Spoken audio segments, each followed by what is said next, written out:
Seigneur, je veux bénir ton nom. Je veux te rendre toute la gloire parce que tu es Dieu.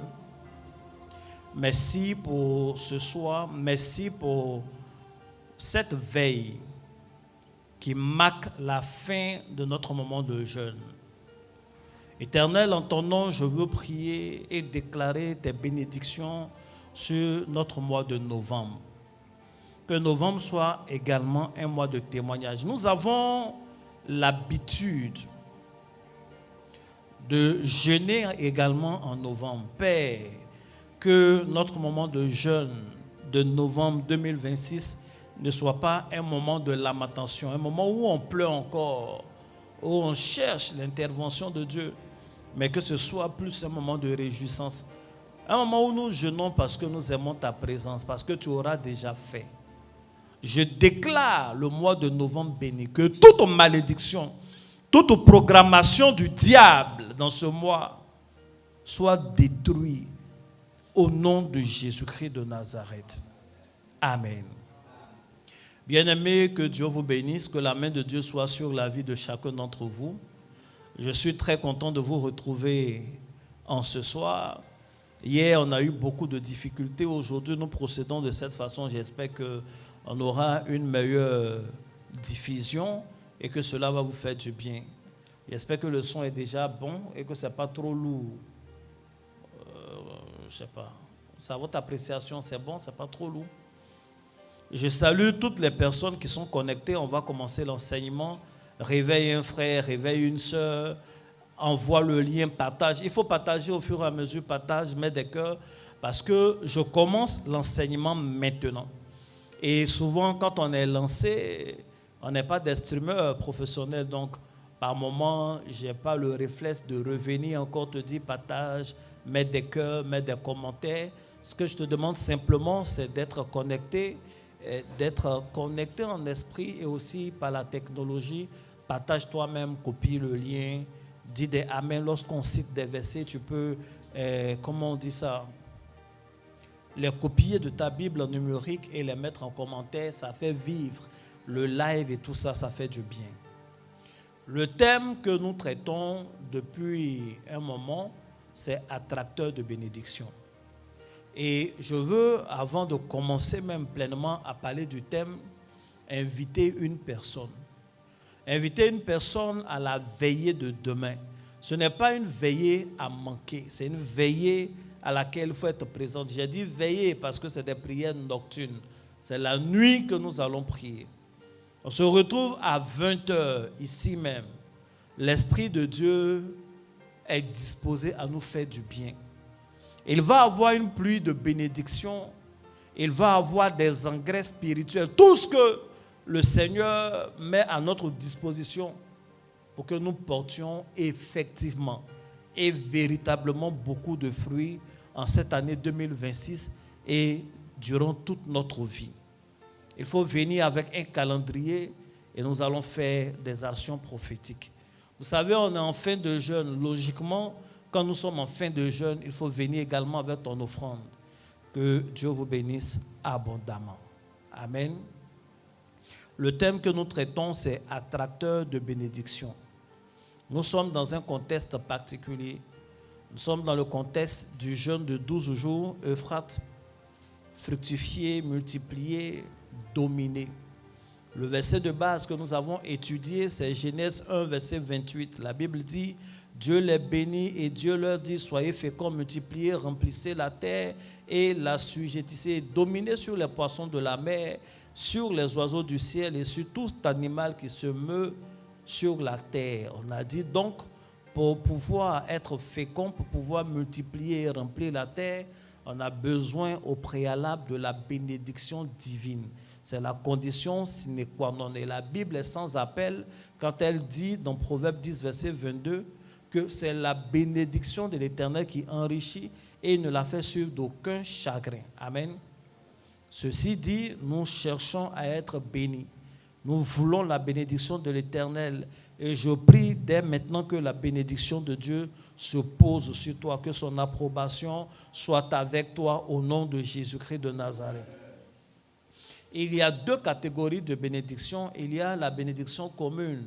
celle-là qui n'exige aucune condition, celle qui se définit comme cette bénédiction que Dieu nous donne parce qu'il est Dieu et nous sommes des humains. La Bible dit que Dieu fait pleuvoir sur les justes et les méchants, le soleil se lève sur les justes et les injustes. Donc c'est une bénédiction commune. À côté de cette catégorie de bénédiction, il y a la bénédiction conditionnelle. Elle est plus singulière, elle est plus particulière et justement, elle est conditionnée. Il y a certaines choses qu'il faut savoir et il faut les pratiquer pour pouvoir en bénéficier. Cela est clair déjà dans Deutéronome chapitre 28, le verset 1. Dans Deutéronome chapitre 28, il y a toute une liste de bénédictions, mais en fait, tout cela est introduit par un mot, le mot « si ».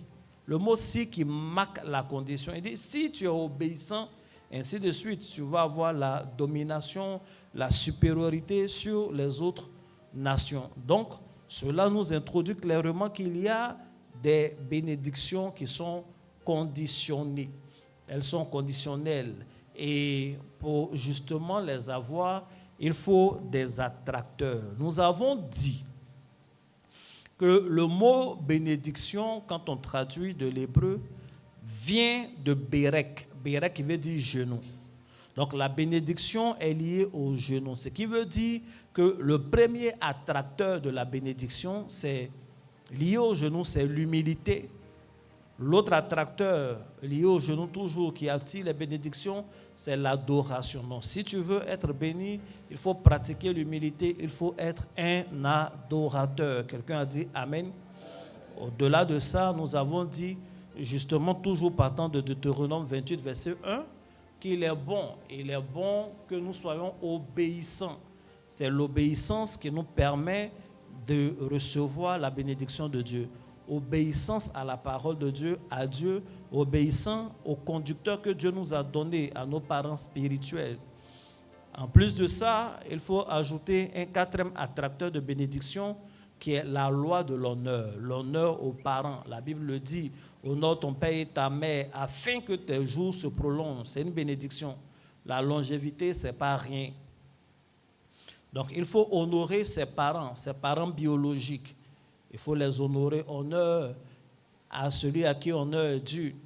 Et même dans l'honneur aux parents, il faut honorer. Honorer, c'est un mot fort. C'est faire grand, c'est vraiment respecter. Il faut honorer les parents spirituels. La Bible dit ceux qui nous dispensent la prédication sont dignes de double honneur. Donc, honore tes parents biologiques, la famille, ceux par qui tu es venu sur terre. Il faut également honorer tes parents spirituels. Il faut dire Amen. En cinquième point, nous avons parlé du service de Dieu. La Bible dit dans Exode 23, verset 25, « Vous servirez l'Éternel votre Dieu et il bénira votre pain et vos eaux. Et j'éloignerai la maladie du milieu de vous. » Amen. Vous voyez dans ce verset, il dit « Vous servirez l'Éternel votre Dieu, il bénira votre pain et vos eaux. » Et la phrase qui suit, vous voyez la conjugaison, il dit « Et j'éloignerai la maladie du milieu de vous. » En fait, quand tu sers Dieu, Dieu s'invite dans ta vie.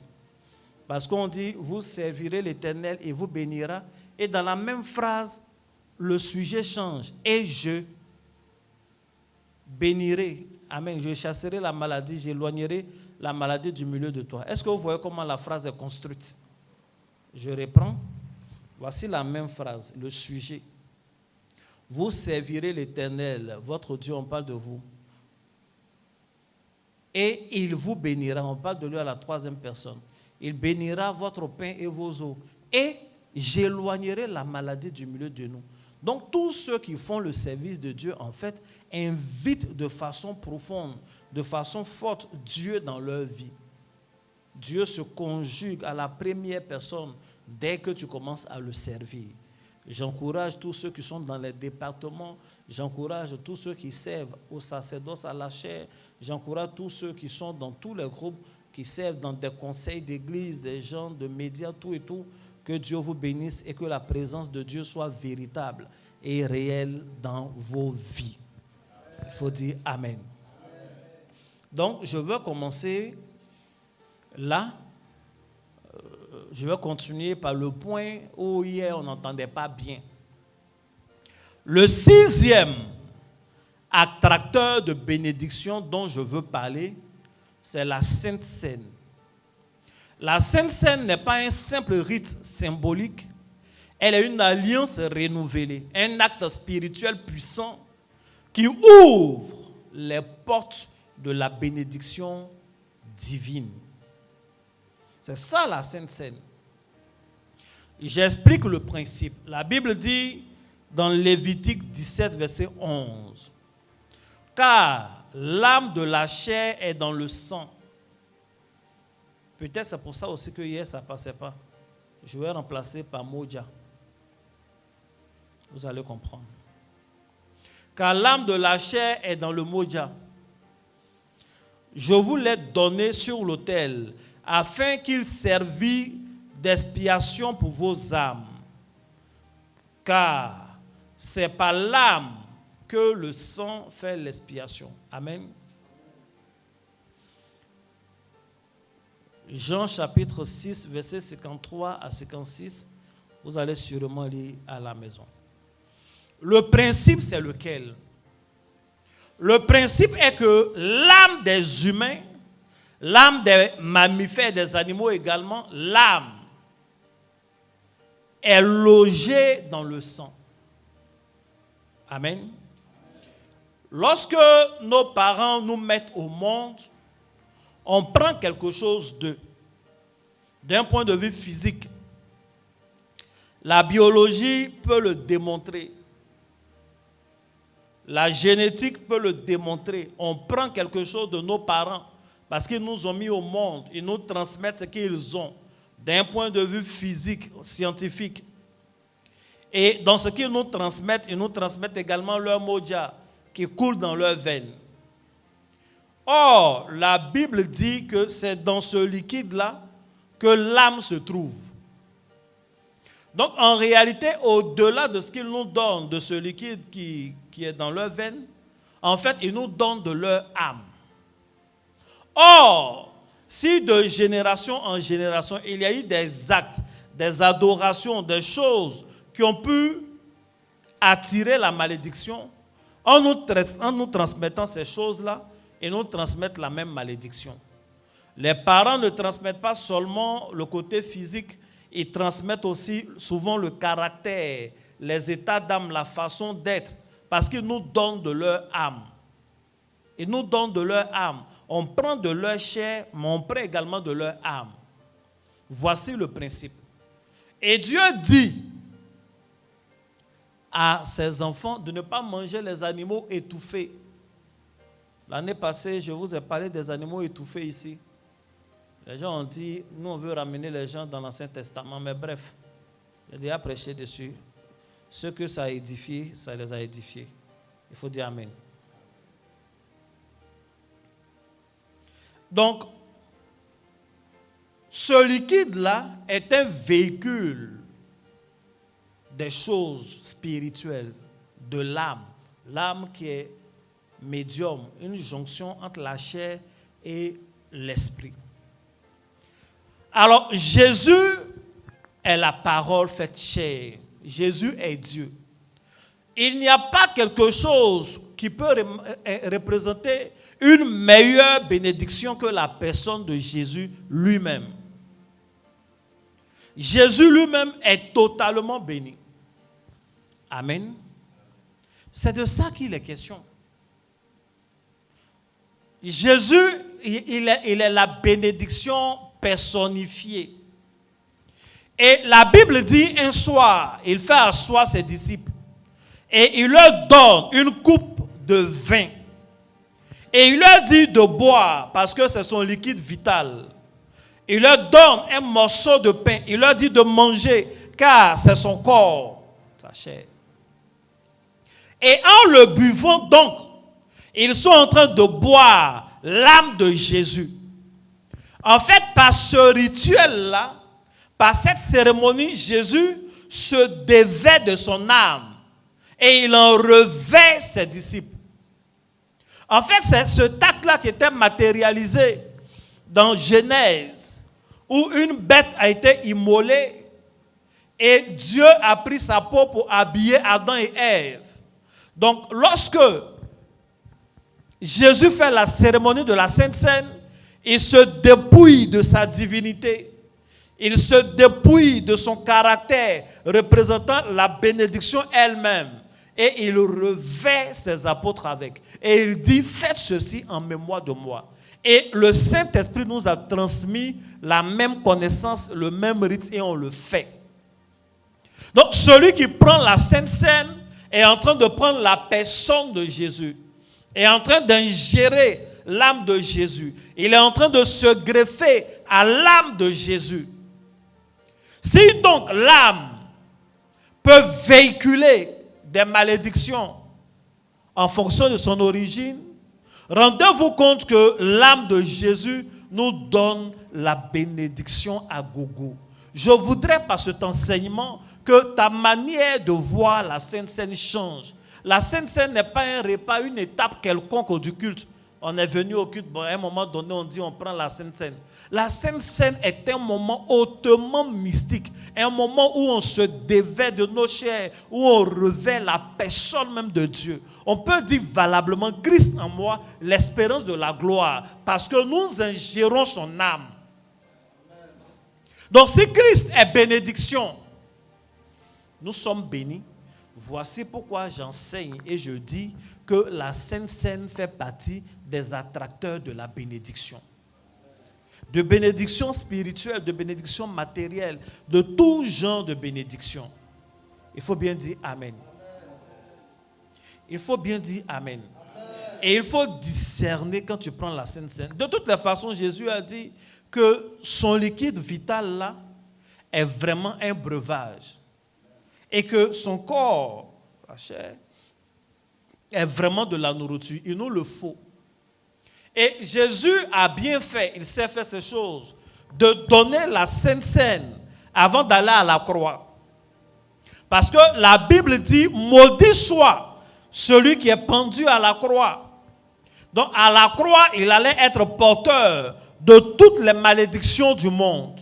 Il allait porter le péché du monde. Il allait vraiment se manifester comme l'agneau de Dieu qui ôte le péché du monde. Donc, avant d'arriver là-bas, il donne son âme totalement divine à ses apôtres, à ses disciples. Et il nous donne de savoir comment ça se fait. Et chaque dimanche, ce que tu prends, ou chaque premier du dimanche du mois, ce que tu prends, réellement, c'est l'âme de Jésus. Que Dieu te bénisse. Je veux te faire comprendre un truc. Tu vas prendre Matthieu 27. Si quelqu'un a sa Bible, tu vas m'aider rapidement. Matthieu, le premier livre du Nouveau Testament, le verset 50. Voici ce qu'il va dire, la Bible dit. Jésus poussa, donc on est dans Matthieu 27, verset 50. Jésus poussa de nouveau un grand cri et rendit l'esprit. Il faut dire Amen. Pourquoi je lis ce verset? Quand les gens meurent en général, l'expression consacrée, on dit ils ont rendu l'âme. C'est pas ce qu'on dit. On n'a jamais entendu quelqu'un qui a dit ah lui il a rendu l'esprit. Tous ceux qui trépassent, on dit qu'ils ont rendu l'âme. Quand Jésus va à la croix, les gens le maltraitent à la fin. Au verset 50 de Matthieu 27, la Bible dit Jésus poussa de nouveau un grand cri et il rendit l'esprit. Il ne peut pas rendre l'âme comme une quelconque personne. Il n'en a même plus parce que son âme a été déjà rendue lors de la cérémonie de la Sainte Seine. La Bible nous dit c'est dans le liquide vital que se trouve l'âme. Et cette âme-là, il a tendu la coupe et dit, buvez, ceci est mon liquide vital, buvez. Et quand ils boivent, il vient de donner son âme à ses disciples. Et il dit, ça doit être renouvelé. Ce n'est pas pour vous seuls de génération en génération. Mon âme est puissante, mon âme s'étend de génération en génération. Donc une fois qu'il a fini de se débarrasser de son âme et qu'il porte le péché du monde, lorsque il l'expire, on ne peut que dire il rendit l'esprit. On ne peut pas rendre quelque chose qu'on n'a plus. Donc en réalité, chrétien, tu n'es pas n'importe qui. Ton âme n'est pas n'importe quelle âme. Il faut en prendre conscience pour arrêter de fuir quand les sorciers te poursuivent. Il faut en prendre conscience. Il faut prendre la bonne sainte scène. Ça me fait trop mal quand j'entends ils ont transformé un chrétien en mouton pour le tuer. Ah non. Que Dieu te bénisse.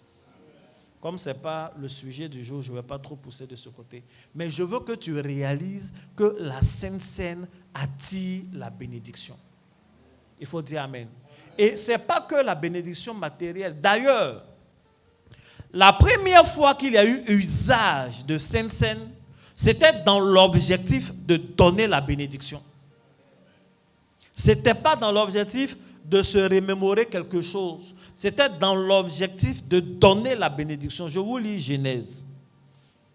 Genèse chapitre 14, je lis le verset 18.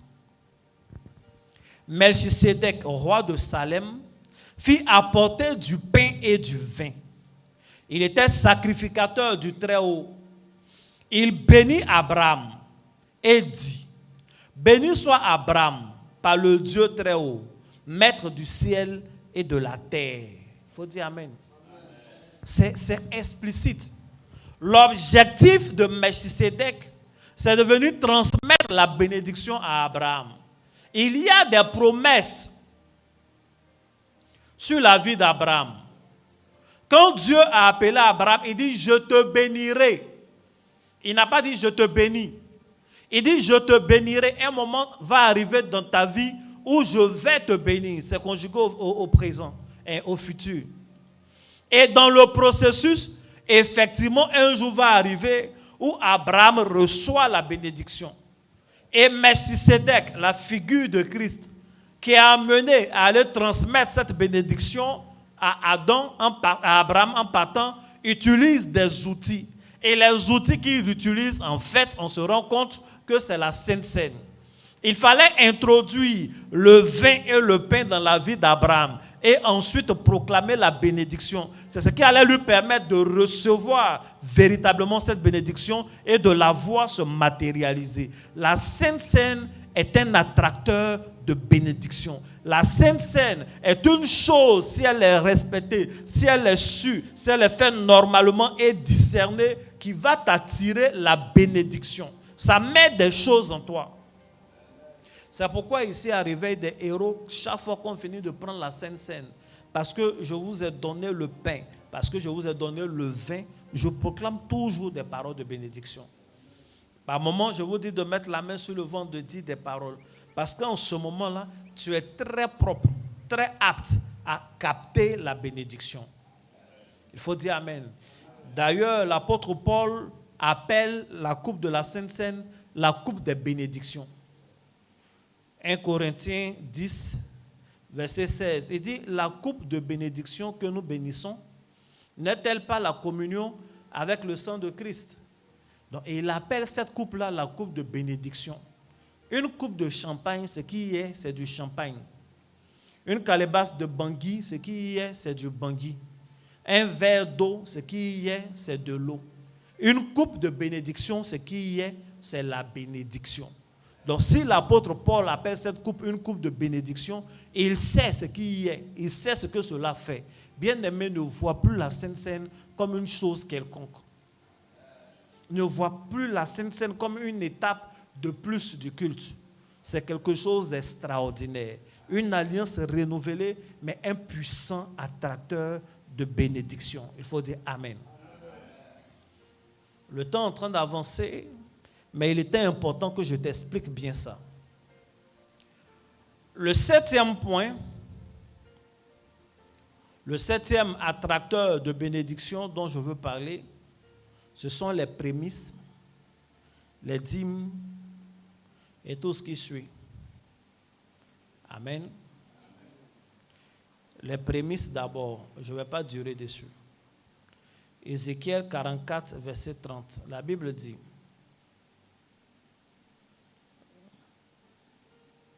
et d'ailleurs tout, écoute, le verset qui introduit cette partie, Ézéchiel 44, verset 30.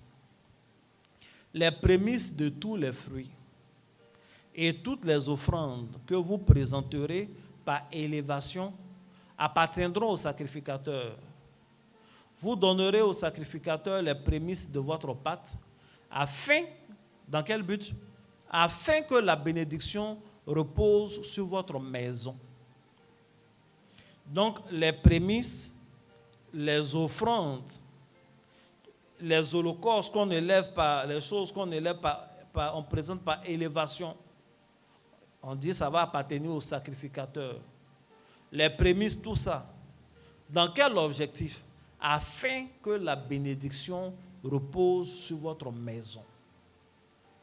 Donc ça veut dire quoi? Ça veut dire que ces actes-là sont des actes qui attirent la bénédiction. Le premier point, les prémices, pourquoi je ne veux pas durer? Parce que l'un des versets les plus éloquents qui détermine les prémices, qui explique les prémices, nous l'avons déjà étudié. Nous l'avons étudié au premier jour de notre moment de jeûne, quand on a traité le thème au commencement Dieu. On a vu, c'était tiré de Genèse 4, verset 3, jusqu'au verset 4. Abel et Caïn sont venus présenter leurs offrandes à Dieu. Seulement, Caïn a donné juste les fruits de la terre et Abel a donné les premiers-nés. Donc, les deux ont fait les offrandes, c'est déjà bien. Mais en plus des offrandes simples là, en fait, Abel a donné la priorité et la primauté à Dieu. Et c'est pourquoi sa personne et ses mains ont été bénies. Dieu même a déjà dit, à moi les premiers-nés. Les premiers sont à Dieu. Ça fait longtemps que tu me connais, ça fait longtemps que je lis la Bible avec toi. Les prémices ne sont pas un principe religieux. Les prémices, c'est un principe mystique, spirituel. Si tu permets que Dieu soit le premier dans ta vie, tu ne peux pas être le dernier. Si dans tes finances, Dieu est le premier, tu ne peux pas être le dernier, tu ne peux pas être pauvre. Et les prémices, c'est comme ça. C'est comme ça. J'aime prendre des exemples africains. Avant, nos parents là donnaient des prémices. Aujourd'hui, les gens ne respectent pas beaucoup de choses. Les histoires de fête des ignames que les gens font, mais c'est des prémices. Parce qu'avant de faire officiellement la fête des ignames, les gens ne consomment pas leur propre igname qu'ils ont fait avec leur propre force, dans leur propre champ. On dit d'abord, on doit se réunir, on doit faire la cérémonie, on doit faire les prémices. Et c'est comme ça qu'ils ont fait. Et sans engrais, et sans grande technologie agricole, nos pays étaient les premiers producteurs de beaucoup de choses. Donc, ce que tu adores là, quand tu lui donnes son premier, il est premier avec toi. Donc, l'art des prémices, il dit de le faire afin qu'on attire la bénédiction sur nous. Amen. Donc, ceux qui notent, notez que les prémices sont attracteurs de bénédiction. On est d'accord? Malachie chapitre 3, verset 10. Ça là, dès que j'ai dit Malachie, tu connais le verset.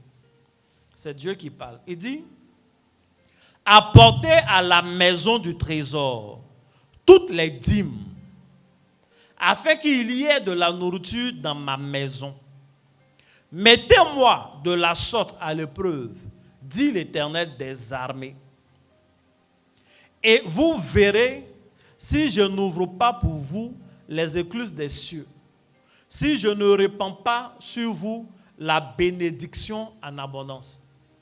Dieu dit d'apporter dans sa maison toutes les dîmes. Et on va voir s'il ne va pas répandre la bénédiction sur nous en abondance. On n'a pas besoin de grandes démonstrations pour affirmer que la dîme est un élément qui attire la bénédiction. La dîme fait partie des attracteurs de bénédiction. Il faut dire Amen. La dîme fait partie des attracteurs de bénédiction. Et vous voyez, c'est quel Dieu qui parle là? Il dit l'Éternel des armées. Ça aurait été peut-être plus simple d'entendre l'Éternel, le Dieu de prospérité. Mais depuis longtemps même, Dieu nous fait comprendre que affaire d'argent, l'argent est une arme. Chaque fois que, en tout cas beaucoup de fois, quand Dieu veut parler d'argent, il se présente comme l'Éternel des armées. Parce que l'argent est une arme. La bénédiction financière est une arme. Il y a des combats spirituels que tu ne mèneras pas si tu as une certaine aisance financière. Il aura d'autres combats, mais le niveau change. Même le jour où Dieu dit, l'argent m'appartient, l'homme m'appartient, il dit quoi? Dit l'Éternel des armées. Il ne dit pas, dit l'Éternel, le Dieu de Salomon, dit l'Éternel, le Dieu de prospérité, il dit l'Éternel des armées. En fait, quand un soldat, celui à qui les armées se présentent, il doit dire, la gendarmerie m'appartient, comment on appelle, les militaires m'appartiennent, l'autre corps m'appartient, la marine m'appartient, dit l'Éternel des armées. Mais il dit, l'argent m'appartient, l'or m'appartient, dit l'Éternel des armées. Il faut dire Amen. C'est parce que ces deux choses-là, l'argent et l'or, là, c'est des éléments de guerre. Aujourd'hui, regardez dans le monde, il n'y a pas une guerre quelque part où vous allez tourner jusqu'au fond, il n'y a pas affaire d'argent. Ils vont vous dire tout, non, c'est pour installer la démocratie, non, c'est parce que tel groupe était marginalisé, c'est pour aider ceux-là, c'est pour des raisons religieuses. Même quand on évoque des raisons religieuses, c'est faux, c'est l'argent. L'argent est très puissant. Même quand Jésus parlait à ses disciples, où il dit, on ne peut pas servir 2 maîtres à la fois. Tu ne peux pas servir Dieu et Satan, parce qu'on allait dire et Satan. Amen. Donc il était prêt, il se préparait comme ça, on va dire son nom. Jésus dit, et l'argent, maman. On ne peut pas servir Dieu. C'est-à-dire, même les gens qui suivent Satan, là, ils ne suivent pas Satan par amour de Satan. Des gens, ils aiment trop le diable, ils sont fans. Non. C'est parce qu'on leur a dit que dans certaines sectes, tu vas te faire un cercle d'amis, tu vas avoir l'argent, ça sera comme ça. C'est l'argent que les gens suivent. Mais cet argent-là, son éternel, son Dieu, c'est le Dieu que nous avons choisi de suivre. C'est ce Dieu qui nous a appelés. Il est capable de nous enrichir et toujours dans la paix. C'est la bénédiction de l'Éternel qui enrichit et il ne l'a fait suivre d'aucun chagrin. Quand il nous enrichit, on dort, on se réveille, on est en paix. On n'a pas beaucoup de totems bizarres. Ou de 2 à 3 heures, tu ne peux pas dormir sinon un génie vient. Non, on n'est pas dans les mouvements comme ça. Il faut bien dire Amen. Ou alors tu as l'argent, tes parents peuvent en profiter, les enfants sont tout. Non. Il faut dire pour Jésus est mieux. Pour Jésus aussi, il y a ses principes. Il dit apporter dans la maison du trésor. Je veux toujours exhorter un enfant de Dieu à pratiquer la dîme. Il faut laisser les discours des gens qui ne veulent pas ton bien là. Des gens qui cherchent plein de versets. Je ne sais pas ce qu'ils cherchent. Je ne sais pas ce qu'ils cherchent. Mais il y a des principes qui sont des principes spirituels. Ça transcende même des règles religieuses. D'ailleurs, Jésus a dit, si vous étiez fils d'Abraham, vous ferez les œuvres d'Abraham. Mais la dîme n'est pas une histoire de loi. La dîme existe avant la loi. Il faut dire Amen. Tout à l'heure, nous parlions dans Genèse 14 de Melchisédek. Melchisédek est venu avec la Sainte Seine et il a béni Abraham. Mais qu'est-ce qu'il a attiré en fait? Il est venu prendre la dîme. Abraham lui a payé la dîme de tout. La Sainte Seine, là, ce n'est pas un truc des gens qui sont baptisés. C'est pour ceux qui payent la dîme.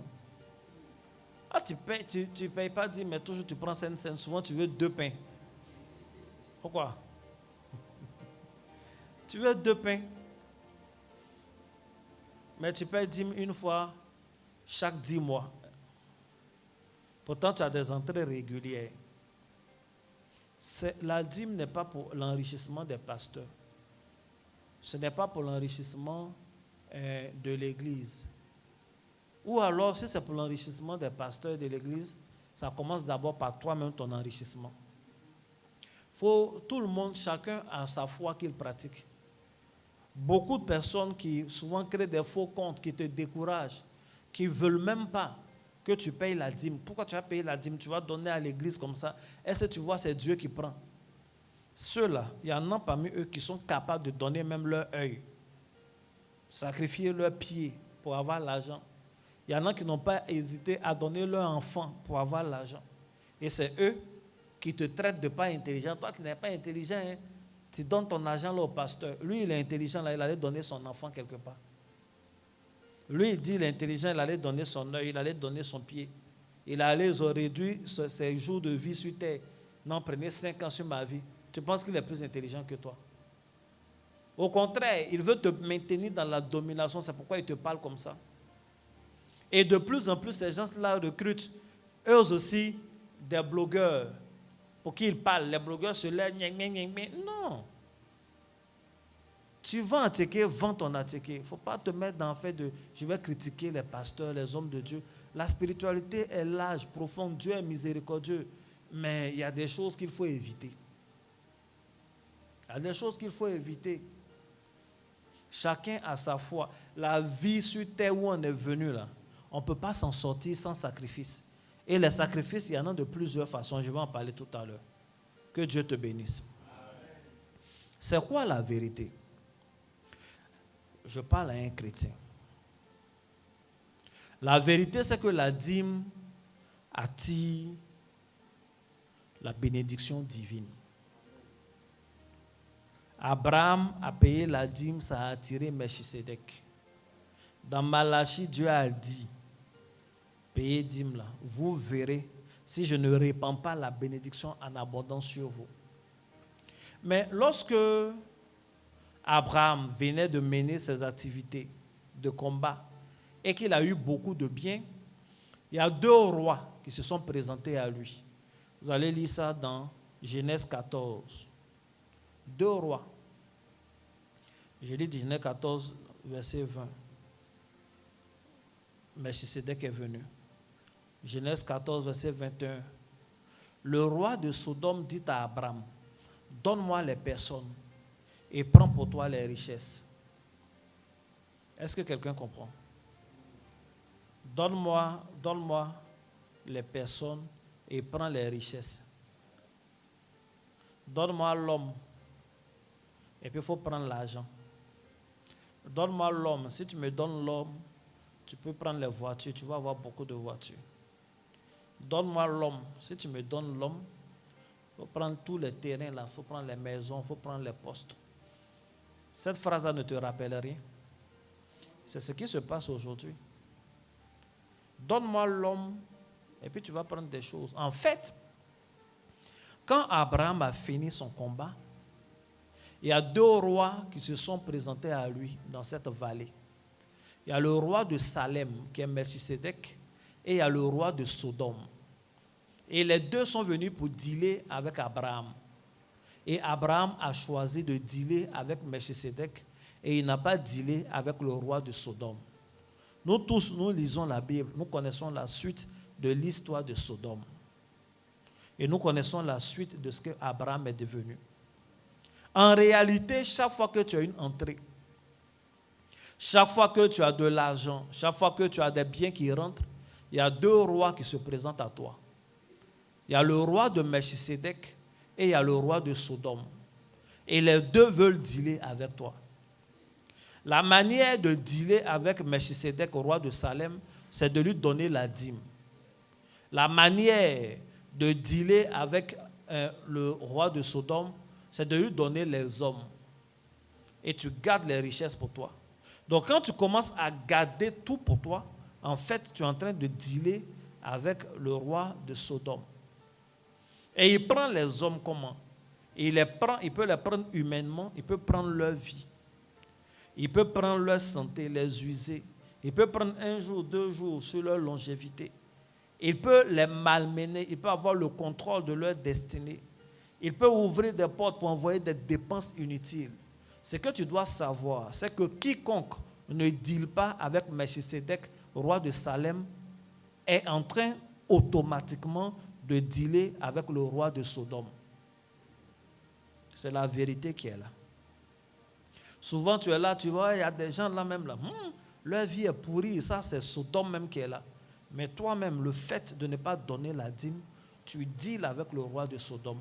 Parce que tu as donné dos au roi de Salem qui est Melchisedec, qui répond. Amen. Il faut que ce soit vraiment très clair. Chaque fois que tu as une entrée, et il y a 2 rois qui se présentent à toi dans la vallée. Il y a le roi de Salem qui est Melchisedec, et il y a le roi de Sodome.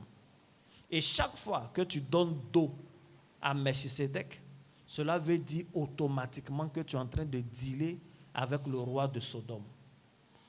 Mais si c'est dès que répond au message de la dîme, j'exhorte toujours une personne à être fidèle dans les dîmes.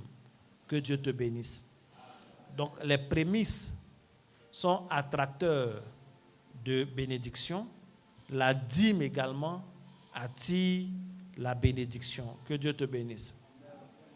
La troisième chose dont je veux parler, toujours dans le même chapitre-là, ce sont les offrandes. Je vais lire juste quelques versets.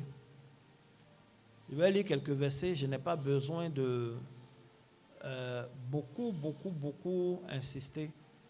Parce qu'en parlant des prémices, en parlant des dîmes, ce sont des types aussi d'offrandes, même si c'est particulier. Tu vas prendre Proverbe, chapitre 3, du verset 3 au verset 9. Il est écrit: honore l'Éternel avec tes biens. Là encore, on va répéter même. Et avec les prémices de tout ton revenu. Alors, tes greniers seront remplis d'abondance et tes cuves regorgeront de mou. Amen. C'est tout. Donc, si tu honores l'Éternel avec tes biens, tes cuves, tes greniers seront toujours pleins. C'est vrai que chaque dimanche, on prie que tes greniers soient toujours pleins. Tu dis Amen. Mais Dieu te dit, avant même qu'on ne déclare, honore l'Éternel avec tes biens. Honore l'Éternel, la Bible précise, avec tes biens. Donc, ce n'est pas seulement que l'argent, mais c'est les biens. Tu peux honorer l'Éternel avec un véhicule, ça se fait, même si maintenant on ne voit plus. Moi, j'ai appris qu'avant, les gens prêchaient à l'église, quelqu'un pouvait donner une clé de voiture. Je ne sais plus si ils sont tous morts, les gens qui font ça. J'ai appris qu'il y a des gens qui donnent leur terrain. On donne le terrain comme ça pour donner à l'église. Vous pouvez construire un temple dessus. Je ne sais pas s'ils sont tous morts ou bien si c'est moi qui ne les vois pas. Il y a des gens qui sont capables de donner toute une sono. Bon, ça, j'ai vu un peu. Amen. Mais une meilleure sono, toute une sono. Il y a des gens qui donnent, qui honorent l'Éternel avec leurs biens. Avec leurs biens. Aujourd'hui, beaucoup de personnes limitent ce qu'ils peuvent faire pour Dieu. Ne faites pas partie. Je vous dis, ne vivez pas à la merci des ondits. Vivez à la merci des principes divins. Ne vous laissez pas avoir par des discours, mais soyez ancrés par la parole. Ce qui est dit, ce qui est enseigné, est-ce que c'est biblique? Est-ce que ça vient de Dieu? Si c'est le cas, tu le fais en pensant à Dieu. En pensant à Dieu. Les gens qui te disent non, il ne faut pas donner la voiture. Quand tu vas donner, c'est le pasteur qui va rouler. Et ils donnent chaque jour, ils vont donner un mouton chez le féticheur. Mais ils ne passent pas là-bas pour vérifier ce qu'ils sont en train de manger. Ils ont préparé quelle sauce. Chaque fois, ils prennent des pains, ils vont donner au marabout. Mais après, ils ne vérifient pas la femme du marabout porte quoi. Laisse chacun dans son adoration. Faut pas, la vie est un combat. Ne pense pas qu'il y a quelque chose que tu puisses faire qui va bénir ta destinée, qu'on va te laisser faire comme ça. Il aura toujours des voix, des pensées. Souvent, ce n'est même pas l'homme. Toi-même, des pensées bizarres vont venir dans ton cœur pour te déconnecter de ce qui est la norme. Tu n'as pas une petite destinée. Tu as une grande destinée, tu as beaucoup à faire. Et puis, ne perds pas le temps. Ne perds pas le temps. Il faut être gaou pour Dieu, aux yeux des hommes. C'est ça qu'est la sagesse. Parce que la sagesse divine est une folie pour ceux qui se perdent. Il faut dire Amen. Je vous ai dit que je ne dis pas dessus. L'apôtre Paul dit que chacun donne comme il a résolu en son cœur, sans tristesse ni contrainte.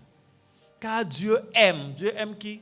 Celui qui donne avec joie. Donc l'apôtre Paul est clair, il dit il faut donner, donne offrande. Quand tu viens à l'église, viens avec offrande. Donne avec joie, selon ce que tu as résolu dans ton cœur. Si tu as beaucoup, donne beaucoup. Si tu as moins, donne moins. Si tu as un peu, donne un peu. Mais avant de dire ça, il a pris le soin de dire, sachez-le, celui qui sème peu, moissonnera peu. Celui qui sème abondamment, moissonnera abondamment. Il a dit ça d'abord. Et le verset qui suit, le verset 7, il dit que chacun donne selon ce qu'il a résolu. L'apôtre Paul, c'est un prédicateur. Il faut dire Amen. Je vais lire un dernier verset.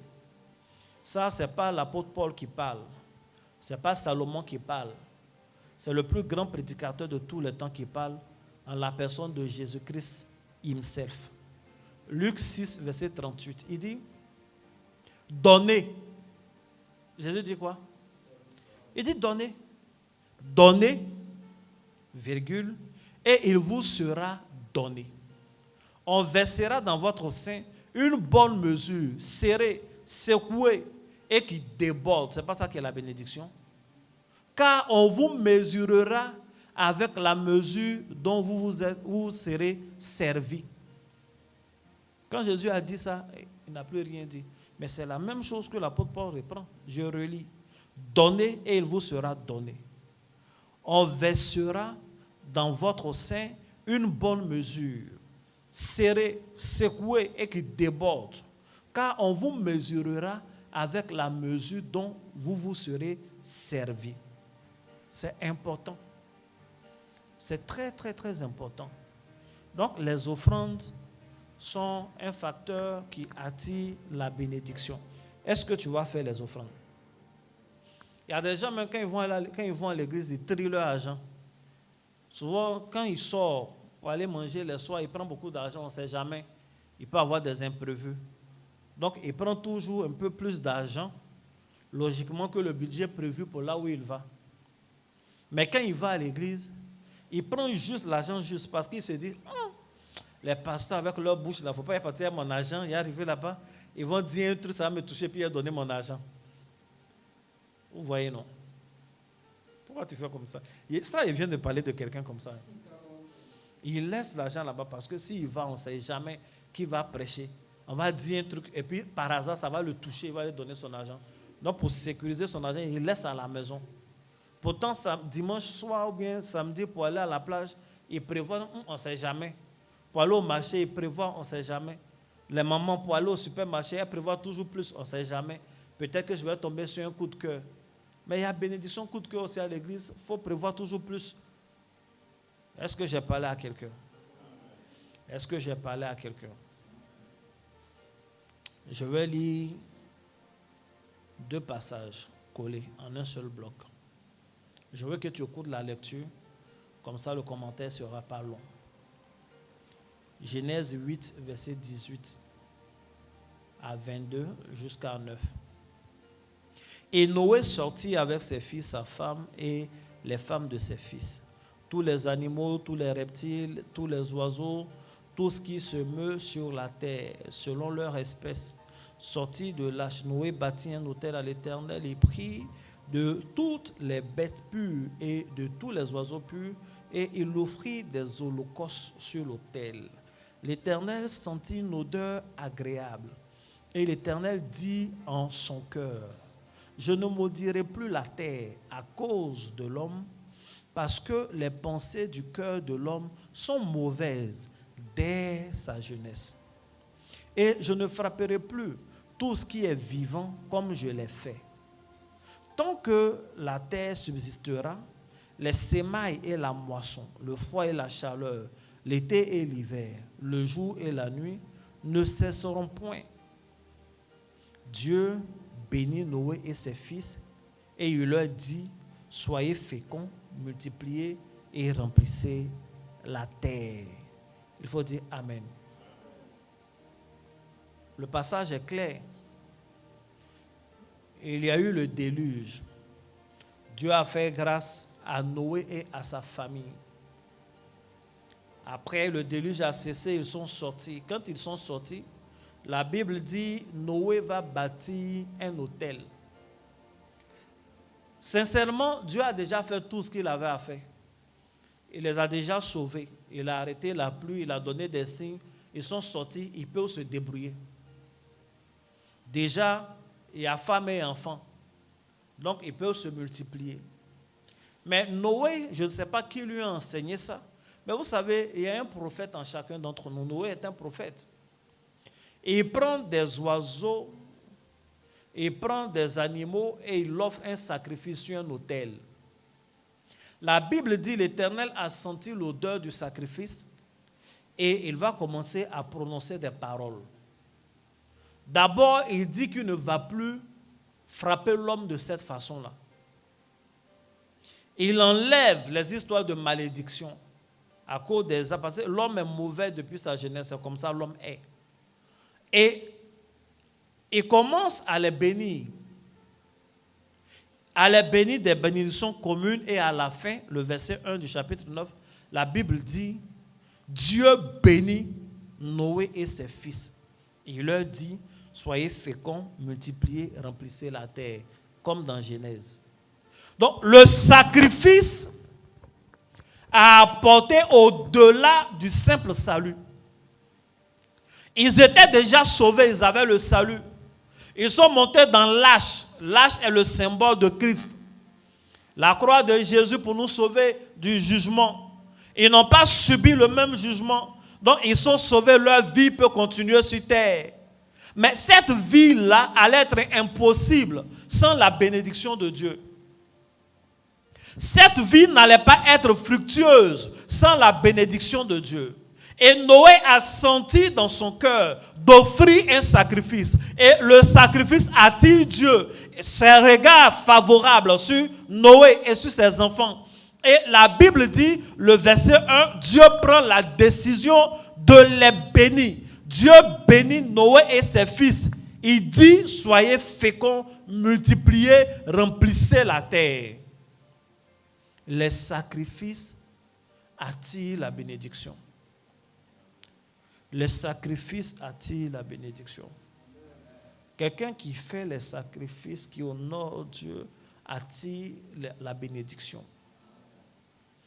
Les sacrifices de soi, pour te sacrifier dans la vie, quand tu te bats beaucoup, tu te sacrifies, ça attire les bénédictions.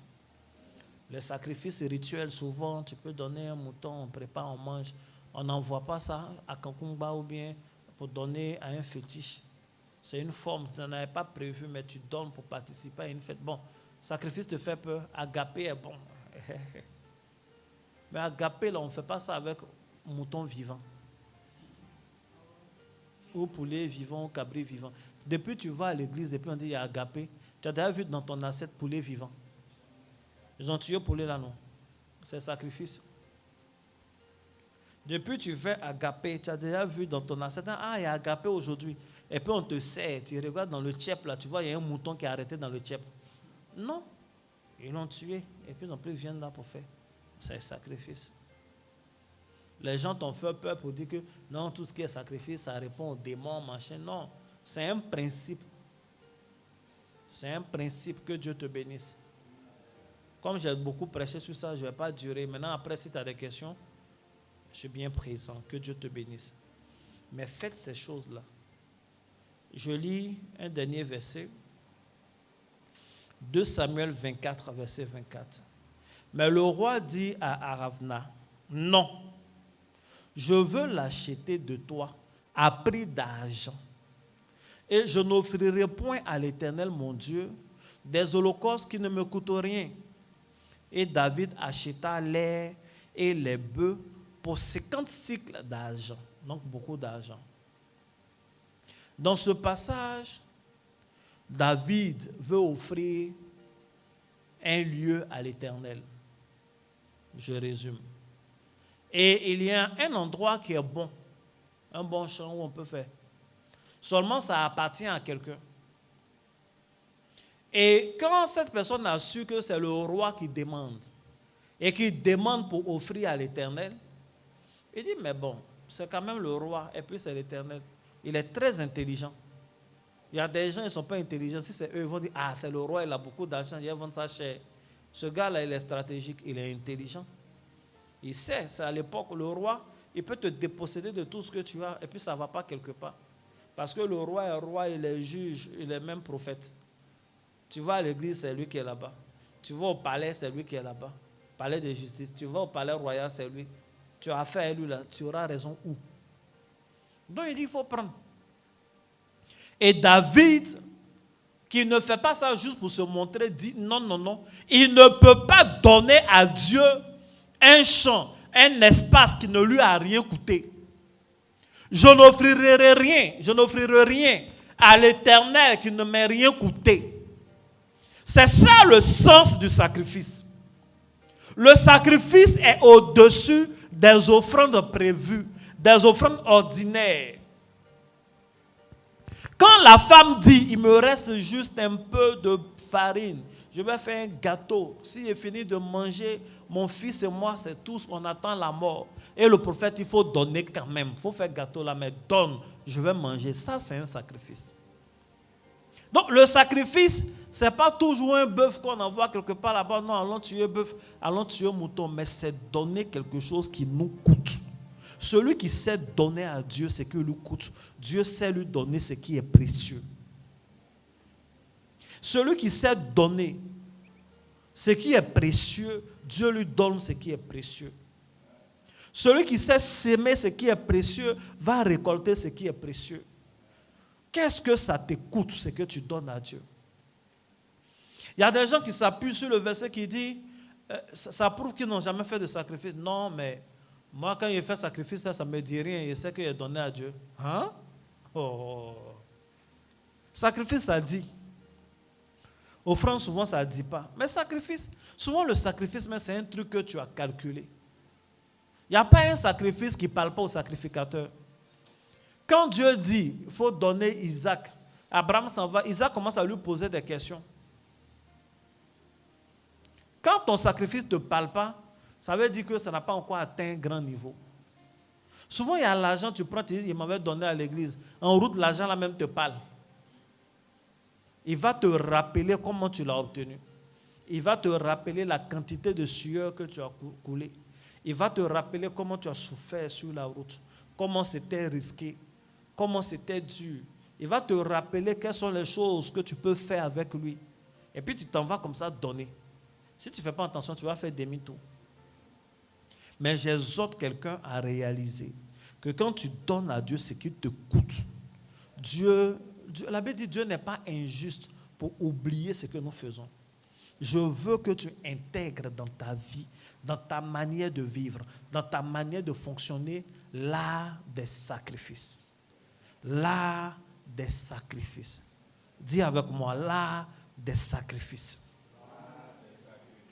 Les sacrifices attirent la bénédiction. C'est les sacrifices qu'ont rendu Salomon qui il est. Et il a donné ce qui lui coûtait. Et Dieu lui a donné au centuple. Que Dieu te bénisse. Est-ce que tu vas pratiquer ce que j'enseigne? Il y a des gens, tout ce que Dieu leur met à cœur, ils font. Sauf quand il s'agit de faire des sacrifices. Quand souvent il est en train de prier, puis le Seigneur lui met à cœur d'aller donner quelque chose, il bloque en même temps, il n'écoute plus cette voix qui commençait à monter. Il commence à mettre l'écouteur sur son cœur pour faire du bruit. Il ne faut pas, son cœur va entendre ce que Dieu est en train de lui dire. Pendant que je suis en train de parler, même tu te souviens des choses que le Seigneur t'avait mis à cœur de faire, tu n'as pas fait. Que Dieu te pardonne. Mais en même temps, il faut savoir que c'est des opportunités ratées. Parce que ce n'est pas toujours que Dieu accompagne l'appel à un sacrifice de promesse. Ce n'est pas toujours que Dieu dit fais ce sacrifice, tu verras ceci. Souvent tu fais le sacrifice les 2 mois, les 3 mois qui suivent, même tu ne vois rien, c'est compliqué. Tu ne sais même pas pourquoi tu as fait le sacrifice. Mais devant là-bas, ça va te sauver. Devant là-bas, ça va sauver tes enfants. Il n'y a pas de sacrifice fait au nom du Seigneur qui soit un sacrifice perdu. Que Dieu restaure ta foi et que Dieu te donne l'intelligence de ces choses. Que Dieu te bénisse. Je vais lire un dernier verset. Je vais lire un long texte. Et à une autre occasion, je vais vous l'enseigner. Le programme de demain n'est pas un programme tellement d'enseignement.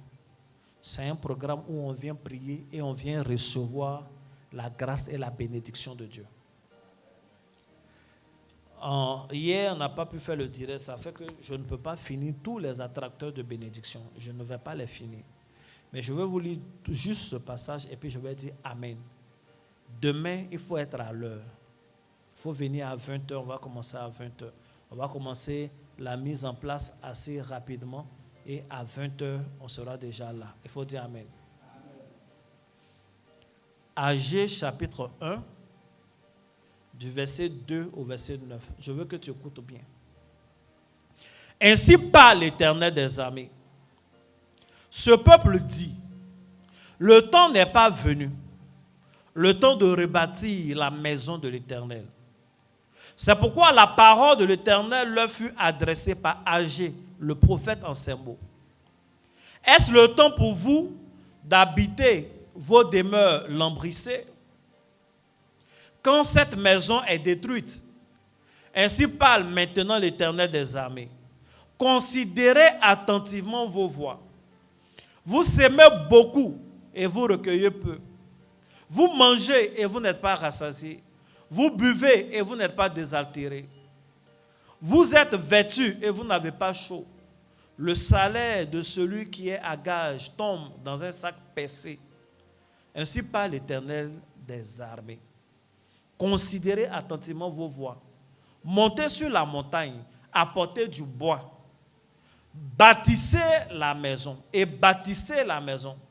Et j'en aurai de la joie et je serai glorifié. Dit l'Éternel.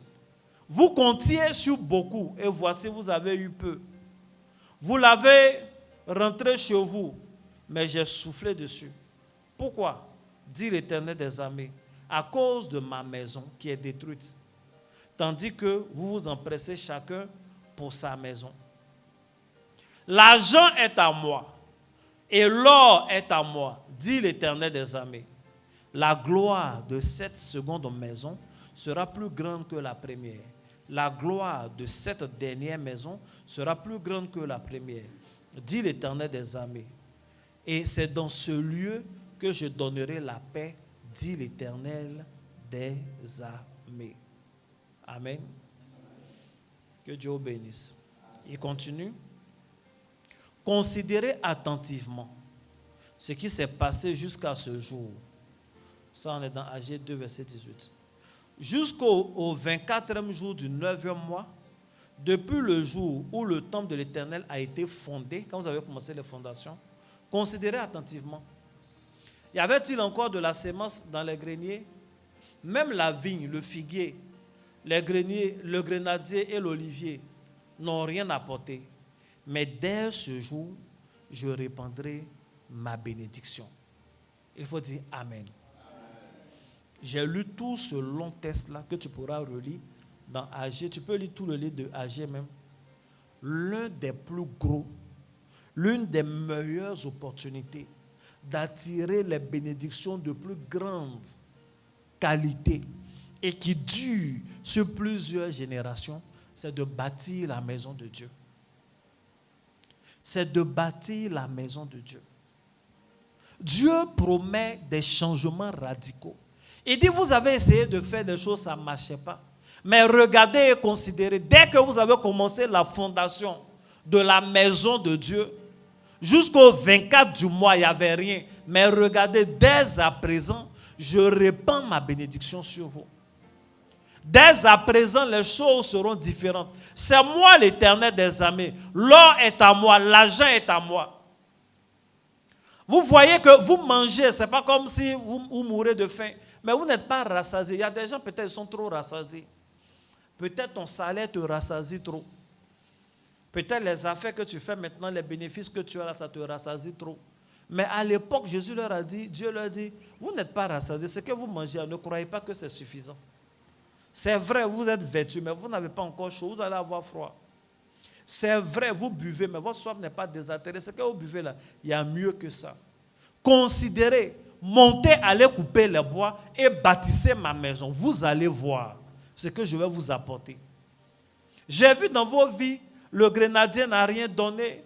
La vie n'a pas donné grand-chose. Jusqu'au 24, il n'y avait même pas de semences. C'est-à-dire, pour l'année prochaine, vous ne savez même pas quoi vous allez semer et qu'est-ce que vous allez manger. Laissez. Et considérez, dès que vous avez commencé la fondation du temple, vous verrez, je répands dès à présent, ce n'est pas 2 jours après, ce n'est pas 3 jours après. Dès à présent, je répands ma bénédiction sur vous. Bâtir la maison de Dieu. de façon générale, participer aux intérêts de Dieu et bâtir la maison de Dieu va attirer la bénédiction, une bénédiction de qualité extraordinaire et une bénédiction que tu vas transmettre à tes enfants. S'il y a des liens maléfiques, sachez qu'il y a les liens bénéfiques. Et l'une des meilleures façons de donner des liens bénéfiques à nos enfants de génération en génération, c'est de bâtir la maison de Dieu. De façon générale. Que Dieu vous bénisse abondamment. Voici ce que le Seigneur m'a mis à cœur de vous enseigner. C'est le lieu pour moi d'informer et d'exhorter quiconque entend ma voix. Et ici, à Réveil des héros, en cette année 2026, nous avons confiance que nous allons bâtir la maison de l'Éternel. Nous allons commencer quelque chose. Et c'est une opportunité qui est laissée à tout le monde. Chacun doit participer. N'oubliez pas qu'on parle des bénédictions conditionnelles. Bâtir la maison de Dieu va te bénir. On a déjà commencé à acheter le terrain. Je considère que c'est fait. Amen. C'est fait parce que Dieu nous a montré trop de signes qui montrent qu'on ne perdra pas dans ce projet-là. Trop de signes, trop d'orientation.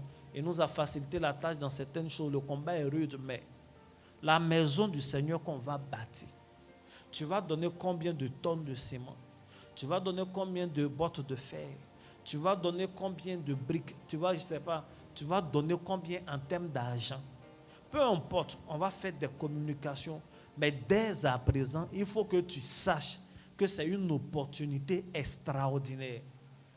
C'est une opportunité d'affaires, d'investissement qui va te donner la double bénédiction. Double bénédiction en termes de génération, c'est-à-dire pour toi-même et tes enfants. Double bénédiction en termes de temps, c'est-à-dire pour maintenant et pour demain. Double bénédiction en termes d'espace, c'est-à-dire sur terre ici et dans le royaume des cieux, là où il n'y a pas la teigne, là où il n'y a pas de voleurs.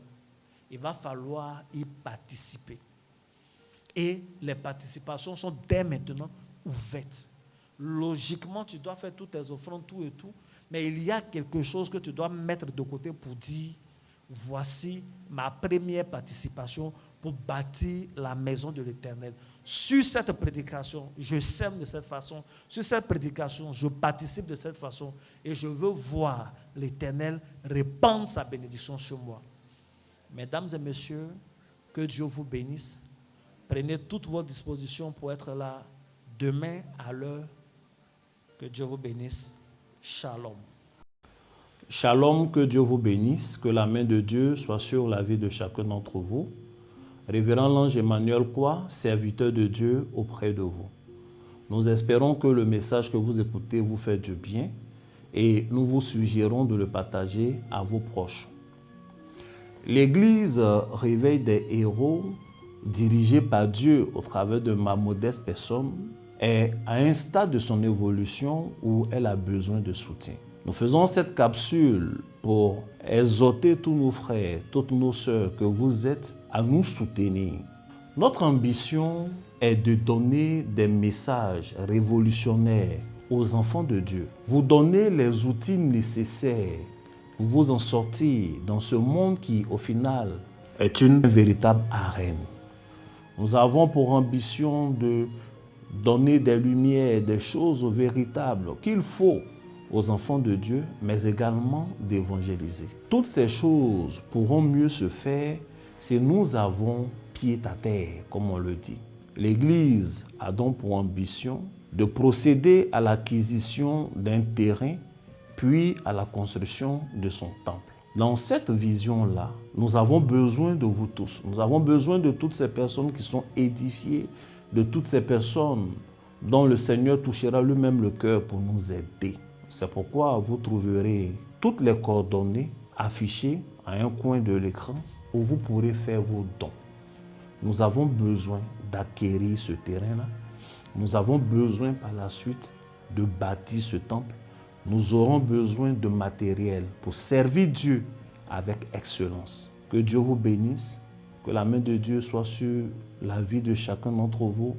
N'hésitez pas, pour d'autres détails, vous pourrez toujours nous appeler. Mais faites vos dons, participez au projet de Dieu. Que Dieu vous bénisse et bonne écoute pour la suite. Shalom.